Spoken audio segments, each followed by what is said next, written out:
안녕하세요. 강남 호준 박용환 원장입니다. 비염에 대해서 혈자리와 그다음에 꿀팁에 대해서도 알려드렸는데요. 아직도 이렇게 입으로 숨을 쉬시나요? 지금부터 알려드릴 약초, 음식, 운동, 그리고 하지 말아야 될 것 하나, 이것만 여러분들이 평상시에 생활 관리를 하시면 이제부터 시원하게 코로 숨을 쉴 수 있을 겁니다. 자, 지금부터 주목해주세요.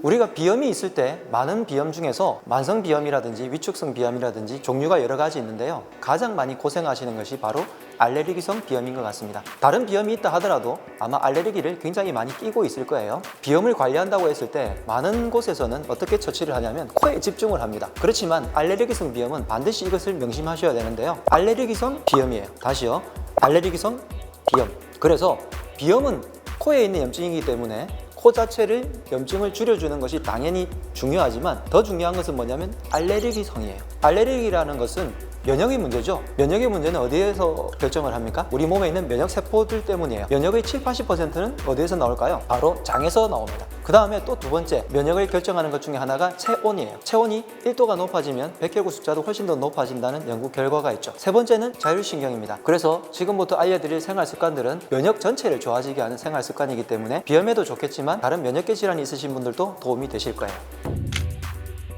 여러분들이 잘 접할 수 있을지는 모르겠지만 약제에 대해서 간단하게 언급을 해드리면요, 한의학에서는 비염의 종류를 크게 두 종류로 나눕니다. 물론 아주 여러 가지로 세분화해서 오늘 환자 한 분 한 분마다 다 세분화를 해서 치료를 해서 약제가 전부 다 달라요. 처방이 다른데 여러분들도 쉽게 나눌 수 있으니까 말씀을 드린다면, 하나는 열성 비염이고요, 하나는 한성 비염. 다시 말해서 내 몸에서 뜨거운 열 때문에 염증이 일어나는 사람이 있고요, 몸이 차가워져서 식기 때문에 염증이 일어나는 사람이 있어요. 그래서 이 두 가지를 구분을 하시면 여러분들이 조금 더 비염에 도움이 되실 것 같아요. 어떤 분이 저에게 오셨습니다. 친구분이 수세미를 다려 먹고 났더니 비염이 좋아졌다고. 그런데 본인은 똑같이 했는데 비염이 안 났는데 왜 그런가요? 라고 물어보시는 거예요. 그래서 이 친구분은 제가 보지는 못했지만 이분은 한성비염, 몸이 차서 생긴 비염이었어요. 수세미의 성질이 차거든요. 그렇기 때문에 몸이 찬 사람은 오히려 독이 될 수도 있다는 거죠. 아주 쉽게 구할 수 있는 따뜻한 약재가 바로 생강, 계피 같은 약재들이에요. 그래서 생강차를 먹든지 계피를 우려내어서 생강을 조금 이렇게 합하게 되면 그것이 수정가잖아요. 수정가를 따뜻하게 해서 이분들이 마시게 된다면 조금 더 도움이 되실 겁니다. 그 다음에 코가 막혔을 때는 신이라는 약재가 어렵게 들리실지 모르지만 바로 목련 꽃봉오리입니다. 목련 꽃봉오리를 차류 우려내서 먹으면 코가 뻥 뚫리는 경험을 하실 수도 있습니다. 왜냐하면 신자가 매울 신자거든요. 매운 성질의 약재가 위로 올라가서 코를 이렇게 뚫어주는 거죠. 매운 음식을 먹었을 때도 마찬가지로 이렇게 코가 뚫리는 경험을 하는 것처럼요. 그 다음에 알레르기성 비염처럼 가려움이 있거나 눈이 가렵거나 할 때는 창이자라는 약재를 씁니다. 독고말인데요, 아마 여러분들이 어디 수풀이나 이런 곳 가셨을 때 여기에 막 붙어가지고 이렇게 갈고리가 달려있는 씨앗들을 많이 보셨을 거예요. 그것이 바로 독고말인데, 이 독고말을 볶아가지고 차리 우려내서 드시면 가려움증에도 도움이 됩니다. 한의사들은 이런 약재들을 조합을 해서 여러분들의 체질에 맞게 해드리는 거죠. 먹는 것 중에서 아주 중요한 것이 바로 아침 식사입니다. 우리 몸에서 체온을 올려줘야지 면역이 올라간다고 했는데, 언제 가장 체온이 중요하냐면 아침에 자고 일어났을 때 체온을 올려줘야 돼요. 혹시 여러분들이 아침 식사를 안 하고 다니시는 분들, 비염 있으신 분들을 제가 진료를 해보면 거의 대부분의 분들이 아침 식사를 안 하고 다니신다고 해요. 그래서 내 몸에 체온이 올라갈 기회를 놓치는 거죠. 빵이라든지 우유라든지 아니면 아주 간단한 과일로 때운다면 어떻게 될까요? 성질이 과일도 좀 찬 편이고요, 특히 유제품들 같은 경우에는 면역을 좀 해치는 음식으로 요즘 굉장히 많이 알려져 있잖아요. 우유, 유제품, 빵, 과자, 아이스크림, 이런 애들을 많이 먹으면 먹을수록 우리 몸의 장 상태를 나쁘게 만들어서 몸 전체의 면역이 떨어진다고 하는 거죠. 그래서 아침에 간단한 식사라고 해서 물론 차리기는 굉장히 간편하지만 이런 음식들이 오히려 나의 면역을 해칠 수도 있다는 겁니다. 성질이 조금 따뜻한 먹거리가 뭐냐면 바로 뿌리채소들입니다. 그래서 우리가 좀 차려 먹을 때 뿌리채소를 조금 더 신경을 쓰고요, 끈적끈적한 액체가 진액이 나오는 먹거리들이 있다면 여러분들이 조금 더 챙겨 드시면 좋겠고, 거의 모든 해초들이 여기에 해당하기 때문에 해초류를 조금 더 많이 챙겨 드실 수 있으면 좋겠습니다.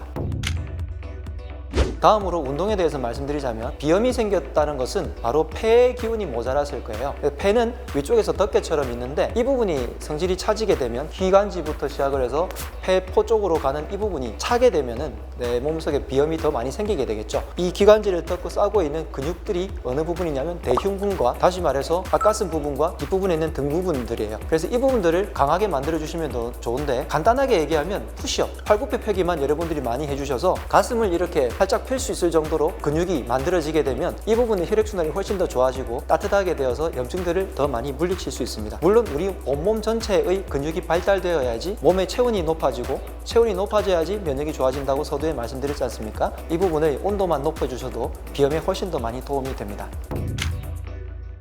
자, 지금까지는 좋은 것에 대해서 말씀을 드렸는데 이제 이것은 절대로 하시면 안 됩니다. 무엇이냐면 바로 찬 음식을 먹는 거예요. 한의학에서는 찬 음식이 폐를 상한다고 해서 폐에 관련된 여러 가지 질환들을 더 심하게 만든다고 합니다. 찬 음식을 먹으면 먹을수록 폐 기운이 떨어져서 우리 몸 전체의 기운, 즉 면역력을 떨어뜨리게 됩니다. 특히 여름철에 아이스크림 이런 것을 달고 사신다면 아마 가을철에 굉장히 고생을 하실 거예요. 공기도 마찬가지죠. 추울 때 비염이 당연히 더 많이 생기잖아요.